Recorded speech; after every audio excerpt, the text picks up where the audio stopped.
Expose the students to new experiences and a new cultural realm, that being the realm of art and museums. I think it's also there to boost their confidence about the spaces that they are able to exist in, feeling comfortable in museums, feeling comfortable in various cultural areas, and also feeling comfortable talking in front of their peers as a teacher, because at the end that's what they do in the docent program. They give tours, they're a conduit for knowledge, they are someone who expresses all of this information, and they're leaders. They lead a tour around a museum. So they're in a space that was maybe previously thought of as being off limits to them, and not only are they in that space existing, but they're thriving. They're showing leadership within this space.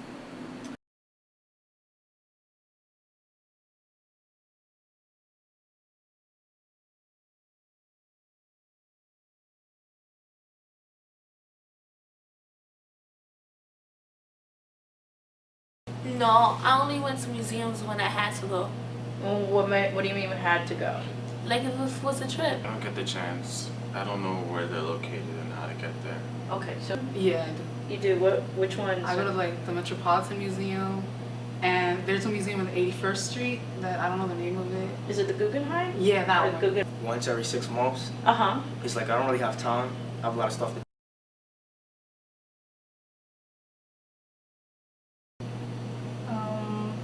Yeah, if it's a portrait, I'll probably look at the colors, see if it's bright or dark, and the motions in the background. And I look at the artwork and like it really like catches my eye. I really look at the information next to it. And what do you mean by that? The information that be next to it, under it, that says the name, or what is it about and stuff. I probably just read the card.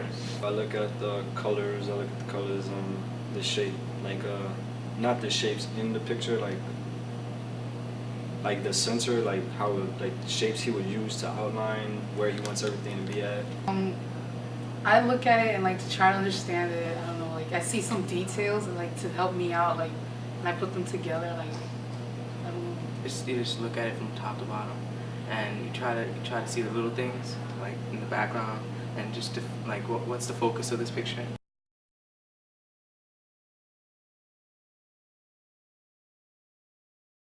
Well, first of all, it gets them out of the classroom, really actively learning in a contemporary art museum.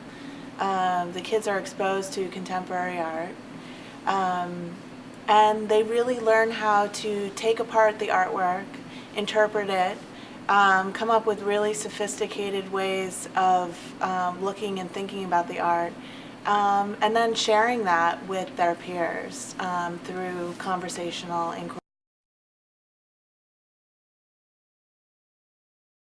5, 6, 7, 8. Okay. These are your journals. You guys are going to be doing journaling almost every time you come into the museum. Everyone's ready? Gilda? Yeah. Giovanni? You guys are ready? All right. Who's thinking about? Okay, then if you know someone, you're not allowed to he was vote. talking. I skate upside down, and I can read backwards. You what? I am part Chinese. My mother wanted to call me Wesley when I was born. I've been to Grand Cayman. I like soccer and I spent a week at Villanova. I had a shark, a whole shark. I was supposed to get married. Oh, she almost slipped under the radar there. The 6 themes that you're going to be looking for in these works are, number 1 is color and shape. Number 2 is politics and government. Number 3 is participatory work.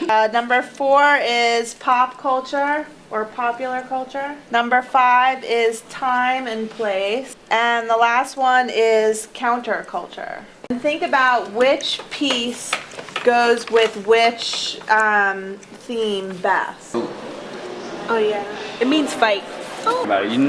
You guys don't speak Portuguese. The people in your tour probably don't speak Portuguese. So just pronounce it as best you can. Just about like Brazilian culture, music, movies and stuff like that. Now, you're going to choose in this room with your group the piece you think is the best for your tour, and then the piece that you think is the worst for your tour. When you're giving a tour, you guys have all been on tours in museums or in the zoo or wherever you go to get a tour. A lot of times they're very boring. We're going to teach you guys to give tours that aren't boring. You're not going to bore them to death by sitting there and talking to them the whole time. You're going to start a conversation. Now, when you're giving a tour, the tour is going to go very similar to this. Hand gestures are great to create focus. You do have a group that is maybe a little less interested in the art. You don't lower yourself to their level. Just talking appropriately doesn't mean mimicking. If your group is like, nah, you know, this is real. I don't know, miss. I don't see what this is. It doesn't mean that you should be like, well, why don't we look at this? Let's check. Good news about giving your tour is that you guys are actually not going to be responsible for talking the whole time. You guys are going to ask questions to really create a conversation. The main type of question that you guys are going to be asking is called an open-ended question. A question that allows participants to respond in a variety of ways, has more than one correct answer, cannot be answered by yes or no. Usually start with how, what, when, where. You say about this piece right here. Look. Look. Look. And maybe ask if that reminds them of anything. When the red thing is expanded, does the shape remind you of anything? Reinforce the shape, reinforce the color, because that's a really important aspect of this piece. Hey! What inspired the artist to make this? Larger than life. So you could turn around and be like, why do you think that he made it so large? Yeah. First, we're going to practice something called paraphrasing. What it is you take what the people in your tour are saying and you repeat it back to them in your own words. You want to break down what they're saying into something simpler. You want to get right to the point of what they're trying to say. Sometimes you're just going to be rephrasing, and sometimes you're going to be connecting what one person said to what another person said. You saw a bug. Okay, Gio, why'd you see a bug? You know that movie, The Mimic? No. Cause it looked like the main bug. I don't know. It was like the movie's about bugs, and there's this giant cockroach that looks like a mask. Where do you see that? It looks a little bit like a mask. Okay, It's not a mask. It's an actual bug, but he looks like a human. Like he has the form of a human. He walks on his hind legs, so it looks like his face. These are in a logical order of when you ask the questions. So the first question is prior knowledge, personal experience questions, and that way you get people connected to the piece. Then you're going to go into describing the work. So you're starting off with really simple things like color, shape. Next Friday, your city council members, your principals, different arts partners are coming in to get a tour from you guys. So And it's a also big other deal. classes. And also other classes. So this is a really big deal that we're coming up on. Today is the last day to get all your open-ended questions done, and then we're going to spend the whole day doing practice tours.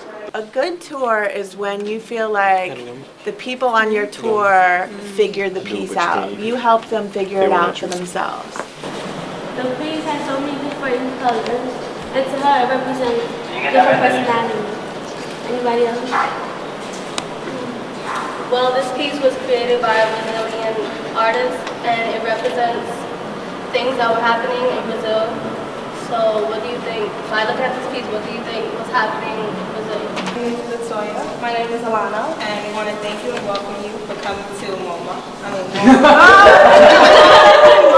Exactly the name of the museum. Good afternoon. Welcome to the Brown Museum. I'm Anita. I'm Patrick.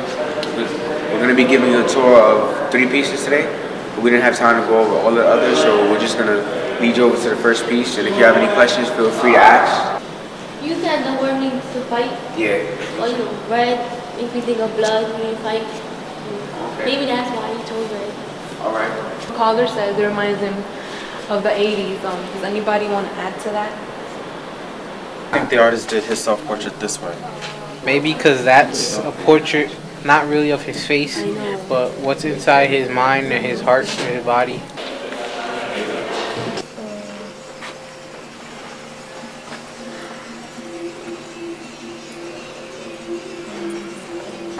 Good. Beautiful.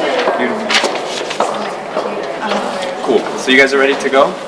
Okay, I'm gonna make you guys go first. This ensemble that we have behind us was made by Lena Gobardi, and it's called, well, all of them have different names, but most of them are models for Itamambuca complex. Anyone ever been to a third world country? And if you have, what do you already know about third world country? Basically, a third world country, their lifestyle is very different from ours in America. Like here, you can have rich people and poor people living in the Bronx at the same time. But in Brazil, it's very different. Like the rich people will be, they will be separated completely from the poor. So you just have like this major gap between social classes. Alright, so you broke somebody's heart, right? Did you notice the title of this artwork is called Hard to Crush? Yes. So do you still think this artwork is still glamorous and full of love? Kind of. Love and hatred. Love and hatred? Kind of changed the mood because Hard to Crush. Crushing a heart. So the title makes you think differently about what this heart is about. Does it not? Yeah? Alright. It seems really like vulnerable to me after you hear it's like heart to crush. So what are you trying to say? Like, we have this unbroken heart, but it could be broken. Could be. It's like up there in the air, vulnerable.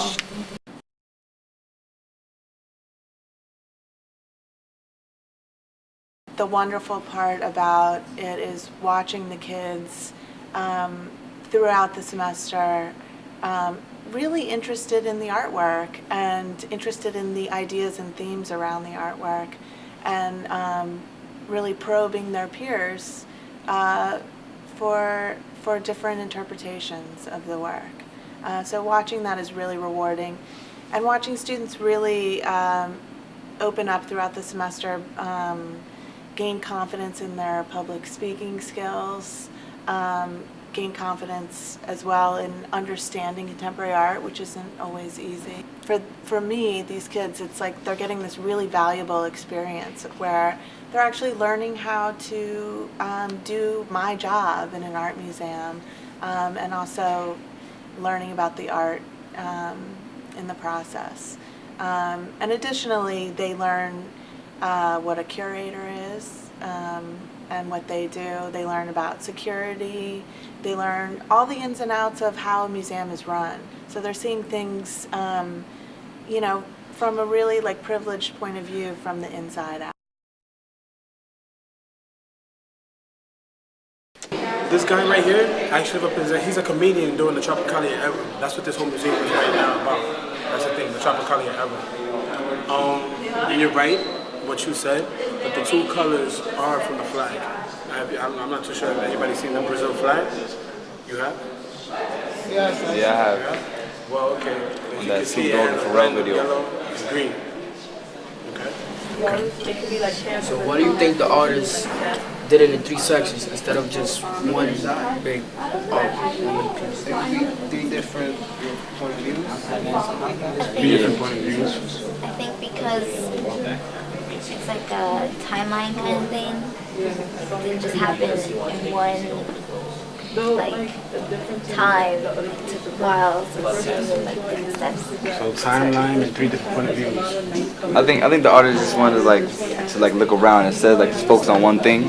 Like he usually did one art pieces. He wanted to focus on like different objects. That's why he had like the 3D part popping out and the color. He wanted like to have different point of views and stuff. This is called the Rocking Crazy Trio, and it was made in 1968. What do you think is going on in this piece? Like, Okay, I think that's hair. Black stuff is hair. And it's a hole or something, and she coming out the sheet. It's pregnant. Ew. Hold that thought, please. That part. yes. Hold that. Yeah, hold that. So you think it's a lady coming out of something? Ew. It could-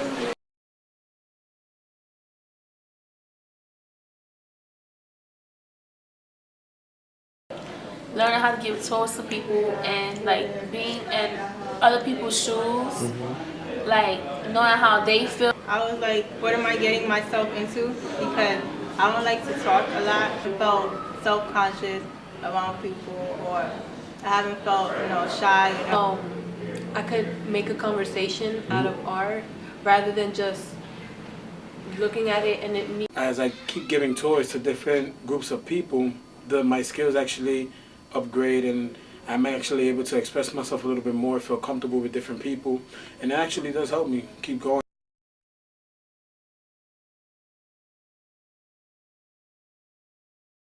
Even though we have a fantastic art program, I realized that we really didn't have any means for the students to expand their critical thinking skills in respect to visual learning. I strongly believe that it's very important for young people to not only know how to make art, but also to be able to read and understand art. A lot of students in the city tend to be hands-on learners. Their written language skills are very poor. So anything that they can learn by doing has a much more long-lasting effect. So in that sense, having the students do their own work to give the tours totally aligns with the idea of hands-on learning. And also, our school places a great emphasis on the visual arts. So having the opportunity for the students to come here to learn how to read and think and reflect about art, it's like having our own museum as our backyard.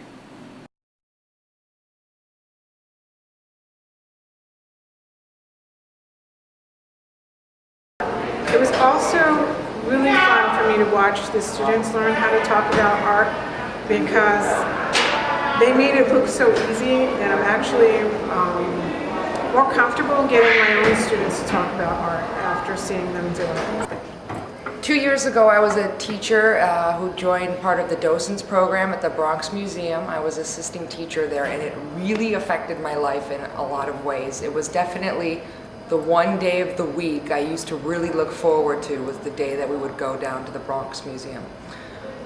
First of all, it really taught me how to interact with art. Before that, sometimes I would just walk in front of a piece and say, I don't get it, and move on.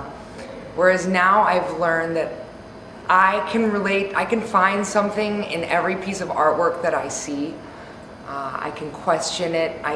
If I don't get it, I can try to figure out why or where I'm lost. So it helped me see art in almost everything around me. Every time we went down to the museum, there would be one portion of something like a mini lesson, viewing art, teaching the students, and then it would be a hands-on project where we would create art, and I really got to work with the students and see the same frustrations that they probably go through when they're creating a piece.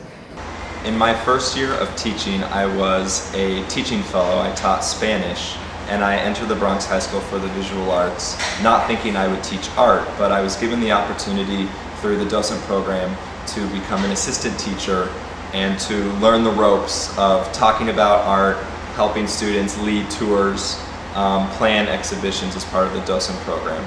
And now I'm a music teacher and an art teacher, and I think that the docent program was vital in my transformation and my growth professionally as a teacher. And next year I will actually be leading the docent class as the lead teacher. So over the past 3 years, my involvement as an assistant teacher, as an assistant grant writer, as a planner of the different trips and the events, gave me many, many skills just as a professional that I would not have gained without this program. I also thought it was interesting as a teacher seeing the students evolve over the course of a year and really grow from students focusing on school projects to students really seeing the importance of their work in a public setting, that they weren't just creating little meaningless assignments, but they were doing something that the community would see and that they saw themselves as being connected into their community through the museum, through interacting with community members, through interacting with their parents, with their teachers, with their classmates. And they got the opportunity to do that by giving tours, by planning their exhibition. As I enter my next school year, when I'll be leading the class as the lead teacher, it's been a really interesting process to choose the students who would be a good fit for this class, because we try and create a mix of students who are already very talented, who have been working at the Whitney or have been working at the Bronx Museum, possibly already giving tours or somehow involved in a curatorial project at one of those museums, but also students who so far haven't really reached their potential in terms of what they can do with their writing, their art, their speaking. And so to get a student who may be very low level when they are speaking publicly and seeing how this program can transform them and really empower them to see how they might talk in front of a group of people, or how they may fit into the art world, not just kind of working individually, but with professionals in a museum to really create a meaningful project for themselves and something that they will use in the future in a career, or if they go to college, or in some other venue.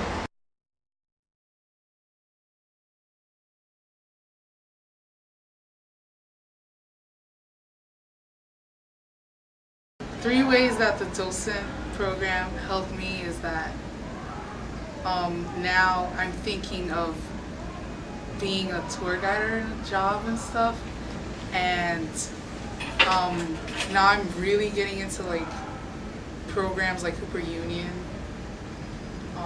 and it helped me a lot with the public because I was scared to speak in public, but now I'm not. The docent program helped me because before docent I wanted to do fashion design, and after docent I learned that I really into photography more. And also I learned how to give tours, which helps me now like maintaining a conversation about art.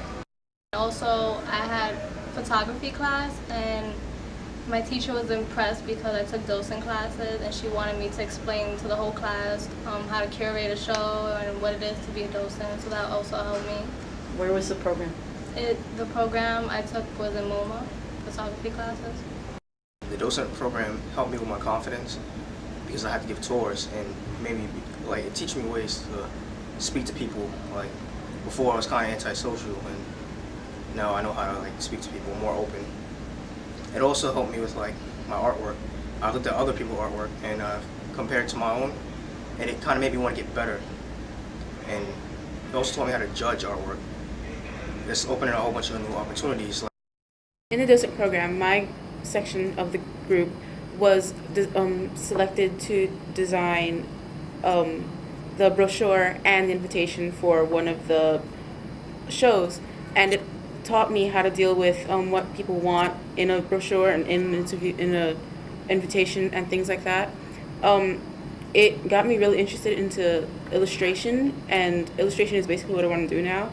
It used to be all painting, but the Bronx Museum and the docents program kind of got me interested in working with magazines and things like that, and maybe museums. I just finished up an internship at the Metropolitan Museum of Art, and I think that because of docents, I was able to get that internship, especially when they interviewed me. They asked a lot about docents, as well as the rest of the school, but mostly about docents, what I learned, how I learned to understand art the way I do, about curating and tour giving.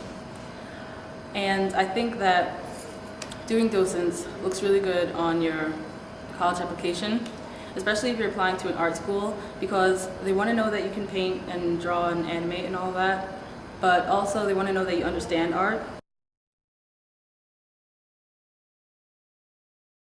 The docent program has had a profound effect on all the constituencies that we serve as a school. First and most important is that this program supports the mission and vision of the school upon which we founded. First, to provide a quality education in and through the arts that encourages the kid to think critically and to engage in authentic learning experiences to support their learning. Secondly, we believe that an arts curriculum that's developed in conjunction with all the other disciplines that include outside partnerships makes for a better learning environment and much more real-life situation. It also, we believe, prepares students to be responsible, productive citizens, and to empower students to take control over their education and their lives. We believe so strongly that this program has a deep effect on the lives of the students and the school, despite the changes that have to be made, that students leave the school once a week and lunches and things like that, that we have decided to create a 4-year program. It's very important to bring in the community into the museum.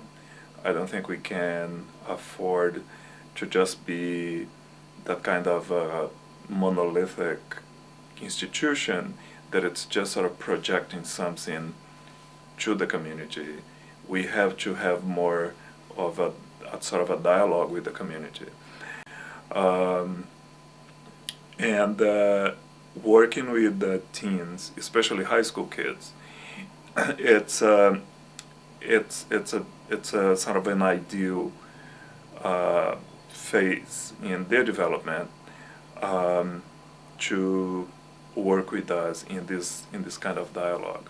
So they come here and they learn about the museum, and then in a sense they become activated about museum culture, and they become our emissaries in the borough. That's pretty much what we expect from the docent program. And we have had I think one of the best things is that kids come back, and they have a very positive experience here, and they have an opportunity to check whatever is that their preconcepts are about the institution, and they see that the institution is something that belongs to them, and that they can do something with it. The Bronx Museum is a museum of contemporary art.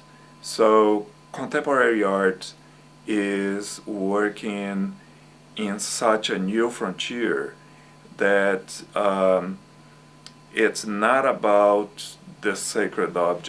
I think the fact that the Bronx Museum is a museum of contemporary art, and contemporary art is kind of blurring the distinction about fine art and popular art and art and design and art as the unique object and multiples.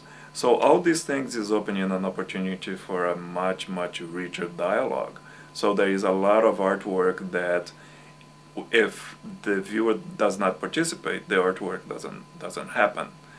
And this is very exciting. It kind of opens a great opportunity in terms of education in which to bring in the audience, and in this case a group of kids, and the fact that they are already a group in the school, there is already sort of a dynamics that they bring together to the museum, and that the instructors here, then they can kind of explore and push to another level.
CHULOX.